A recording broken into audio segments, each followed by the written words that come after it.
అలాగే సమస్యలు ఉన్నాయి, చాలా సమస్యలు. ఇప్పుడు కూర్చోబెట్టి గౌస్ గారి సమస్య నా దాకా వచ్చింది అంటే it's a failure, systemic failure. అది సిస్టమ్ ఫెయిల్యూర్.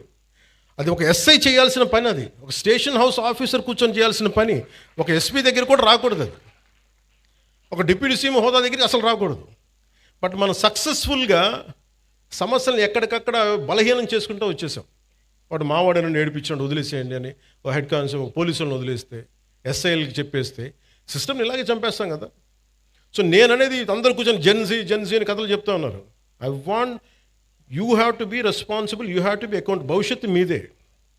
మీ భవిష్యత్తుని మీరు ఎలా నిర్ధారించుకుంటారో మీ చేతుల్లో ఉంటుంది.